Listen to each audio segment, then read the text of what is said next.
Do you have to do more deals? If you don't really have to, why are you doing them? Do you enjoy doing them? Is it something else?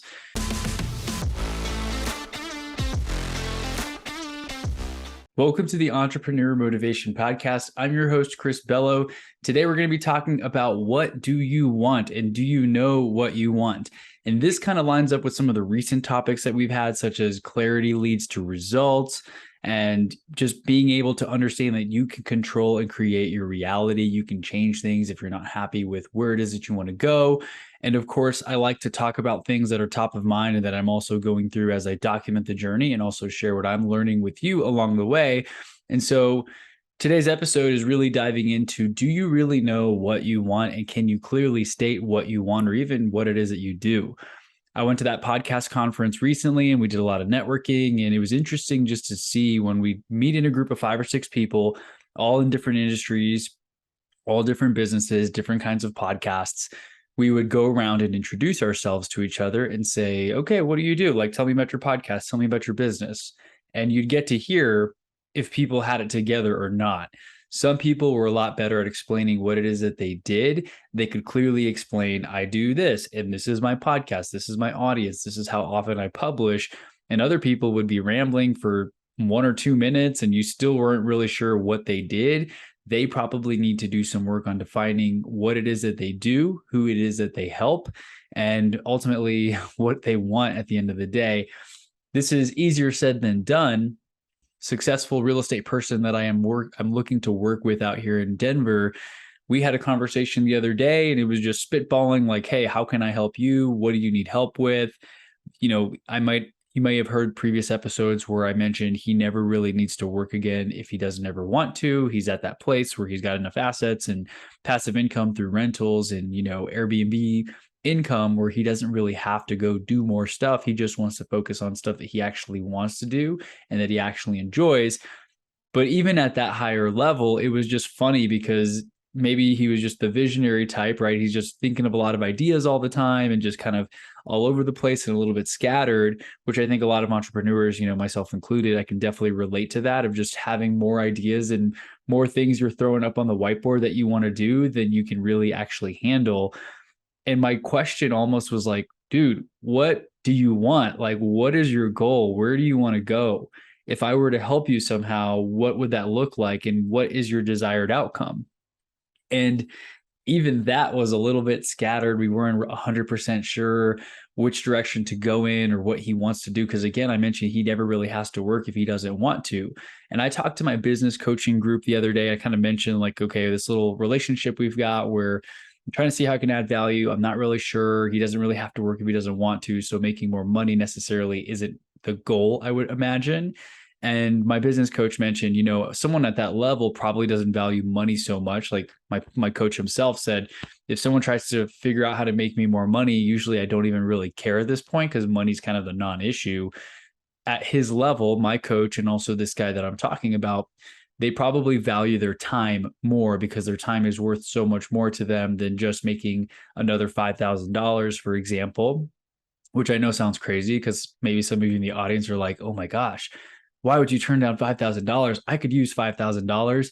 And your thermostat changes, while I still get happy when I get a deal and make $5,000, it's not as exciting because I know what's possible. I see people doing $20,000 on a deal or $50,000 on a deal when they flip a property or something like that. So your baseline kind of changes where maybe you used to get excited for $100 or even, getting your $50 paycheck for working all day at like a grocery store and you only got paid $50. I don't know if you've been there. I certainly have.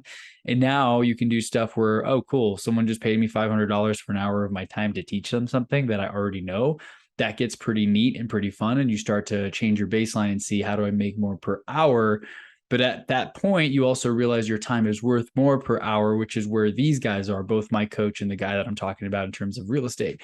So where I'm going with this is that I'm assuming that he values time. And if I asked him, what do you want? Even though he couldn't really tell me exactly what it is that he wanted, I assume that he wants to be able to buy himself time back so he can have more time to do fun things like fly his plane and ride bikes and go on hikes and things that he said that he liked to do. He just hasn't done because he's been so caught up in doing more and more real estate deals. I know he's a little bit of a deal junkie, for example. And so Maybe he loves doing the deals. It's the thrill of the hunt, the thrill of the chase, getting a deal under contract, closing a deal, making that sum of money, you get that dopamine hit. So maybe that's partially what he wants.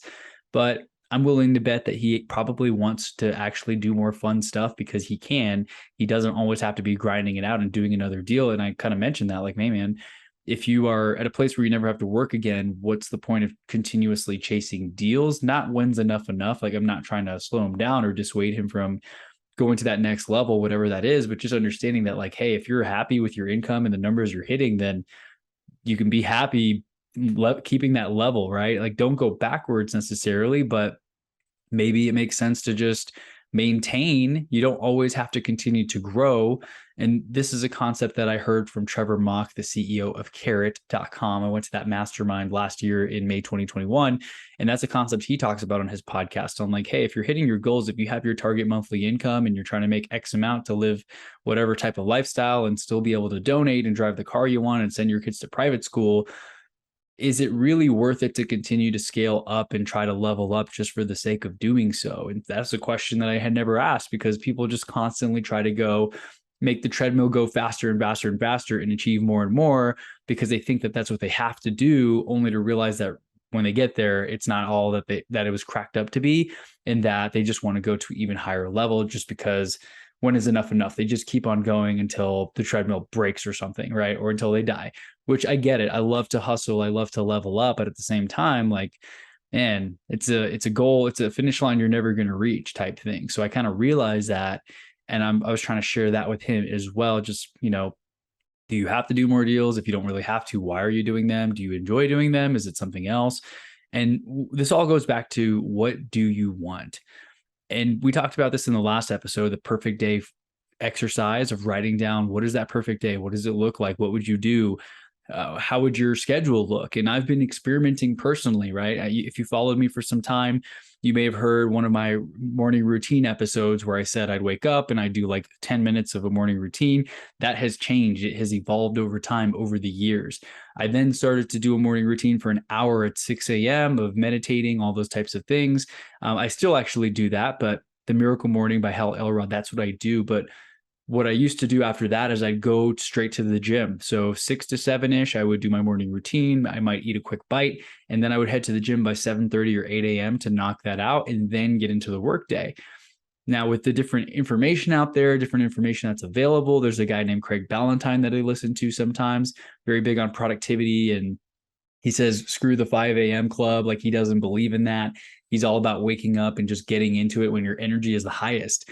So a concept I picked up from him, and where I'm going with this, is that I always change. It's always an evolution. I started switching my workout from 8 a.m. to around 10 or 11 a.m. And this allows me to focus my highest energy in the morning towards what matters most, which goals I'm trying to move the ball forward on. And then I reward myself with a little bit of a break at 10 a.m. or 11 a.m. where I'm like, okay, I got a good chunk of work done. I did my morning routine, which I know even Craig would be like, don't waste your time doing a morning routine. I still do the morning routine, but then I commit about an hour or two to a task where I'm trying to make some progress, and I have the highest mental clarity, the highest level of energy before jumping into going to the gym and getting the workout done. And, that takes some time, and you come home, you shower, you eat some lunch, and it usually kills an hour and a half or two for most of us in most cases. Now, if you are flexible, today I rode my bike for 30 minutes, for example, so I didn't have to drive to the gym. I literally got my bike, left, rode for 30 minutes, 30, 40 minutes total, and I was home. And so that cuts out commute time, because the commute time on the bike was my workout. So that's a kind of a cool hack as well, just to shave off another 30 or 45 minutes that I probably would have wasted with driving there, driving back, that kind of thing. My gym's 10 minutes away. So there and back, that's 20 minutes on top of a 1-hour workout. That's an hour and 20 minutes plus the shower. You're at an hour and a half. Unless you shower even longer, that might be 2 hours. And then you get hungry and you got to eat, and your day has kind of gotten away from you. So understanding what's your focus, what's your priority. For me, what I want, or what I think that I've wanted, I am living the perfect life that I imagined years ago, where I really wake up and I can do what I want. There's nothing on my calendar that I ever really have to do, which is cool. I've moved things around. I literally had a day once where I had a call booked on a Wednesday. We had a friend visiting us, and it was, ski season in Colorado. And we're literally like, hey, I only have one appointment on Wednesday. Do you guys want to go do ski lessons? And I hadn't skied very much. So we had to take some basic lessons and get refreshers. And it was my fiance and her friend's first time skiing, or they had never skied or something like that. So I moved the one appointment on Wednesday, like, hey, so sorry, something came up. Can we push this back to tomorrow? And we literally rescheduled my one meeting so we can go skiing and take lessons and have fun. And we spent the whole day out there in Breckenridge or Keystone or wherever it is that we went. This was last year. Can't remember the exact mountain, but the lifestyle and the flexibility that I've been able to create by intention, by design, that has been extremely powerful. And now that I'm here, though, I posted a meme when we moved to Colorado, and it was that Narcos meme, the Pablo Escobar meme, where he's like sitting alone at a table, sitting alone on a chair, and like just walking alone with his hands behind his back. I'm sure you know the one, and I'll see if I can flash it up here if you're not familiar with it and you're watching this on YouTube. But I remember posting something along the lines of that meme, and I put a caption of, when you finally achieve time freedom, but all of your friends are working, I need more friends that have figured out the game of not having to go and have a set schedule, because I literally I had my whole schedule to myself every single day, and I'm not sure what to do, what to spend my time on. And I get a little bit bored. And I think a lot of people get here once they have figured out the time freedom game and they figure out how to separate their money and their time. Like you don't just get paid by the hour, you get paid by the result, which is totally different, because then you're no longer working for money. You are doing work, you're doing different things to achieve certain results for clients or something like that, or making sales online, but you're not having to get paid X amount of dollars per hour of your time spent, which is really cool.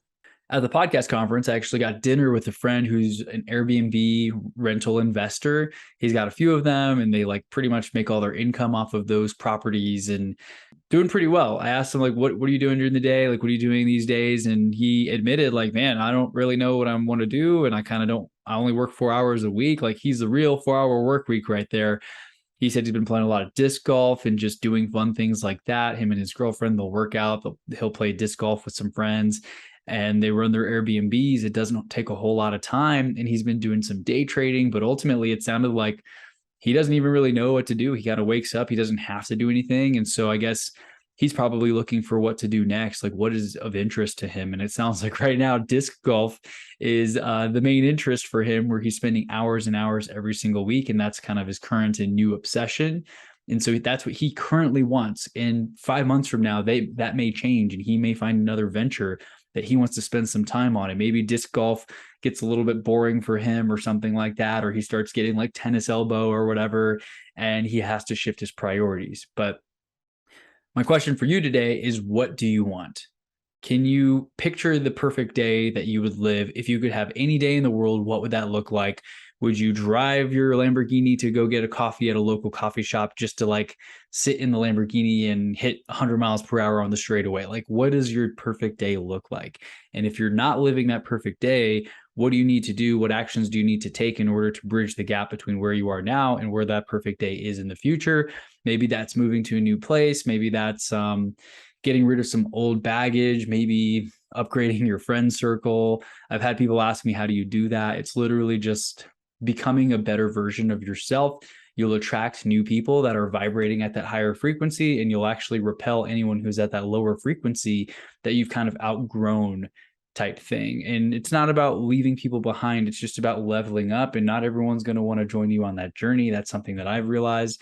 And I'm not trying to hold on to anything just because friendships were there in the past. I'm not using that as an excuse or as a crutch to maintain relationships that are no longer serving me and where it is that I'm trying to go. So I kind of think I know what I want. And that is more just continuing my journey in the real estate space and being a connector while also building up assets. And if I can get very clear on exactly what that looks like 3 years from now, my net worth is X amount of dollars and I make X amount of passive income a month. I own 10 rental properties. Like, if I can get that clear and literally have definitions of where it is that I'm trying to go and that I want to go, that'll make a lot more sense. I've put some things together like this before, but it was a few years ago. It's probably time to level up and change exactly what my main focuses are, because some of those things have changed. One of the things on that, goal list for a 5-year plan that I made in 2018, I believe, involved the invention product that I've talked about that we tried. We pretty much failed, filed a patent, spent money on it, spent time, haven't done anything with that, to be quite honest. In the last few years, it's kind of just like shelved it quite literally. And it was one of my goals to sell X amount of units per month. That is no longer a goal or focus, and my priorities are shifting. So I've got to update it accordingly to make sure that my current goals and dreams match where I am, my skill set, my levels, my network. And I don't want to limit myself. I do want to stretch myself, but also I know that what I want now in 2022 is probably very different than what I thought I wanted in 2015 or in 2018. And it's different than what I'm going to want in 2030 and beyond. It's okay to change. Things change. Priorities change. I mean, I remember I had a friend in elementary school, and I don't think this was a dream, because I have terrible memory of like things that long ago, but I'm pretty sure when we used to do our little second and third grade sleepovers and video game parties, that we had plans to grow up and get a mobile, like an RV, and go to some jungles and find man-eating plants. Like, that is no longer my goal. And I'm pretty sure that was real. I kind of remember us talking about it and just having those visions of going out there and finding these man-eating plants and hunting them down or something. But I don't really feel like that's going to be in my future, because I'm not interested in that. And I don't see how that makes me money. And yeah, I'm not in third grade anymore, right? Things have changed between then and now. And so things have probably changed for you too. Maybe what you thought you wanted when you were a kid is no longer the case. What you wanted 5 years ago is not what you want now. What you want 5 years from now is not going to be what you want now too. It's okay to evolve. It's okay to level up. Just make sure to define that and ask yourself, what is it that you want? What are you doing? Are you on the right path to get to where you say that you want to go? And if not, what do you need to do? What do you need to change to get there? So that's it for today. I know I rambled a lot. I probably went in a couple of random circles and tangents, but that it is what it is. It's an afternoon recording, and that's what you're going to get for today. So I hope all is well on your side. Please make sure to like, comment, subscribe if you're on YouTube. If you're not subscribed on Apple Podcasts, please do me a favor, do that, leave a review, and share this with a friend if you found some value. If you've got any questions or anything, feel free to DM me on Instagram or comment below on the YouTube video, and I'll do my best to get back to you as soon as I can. Thanks again for your time. I look forward to talking to you in the next episode, and have a great rest of your day. See ya.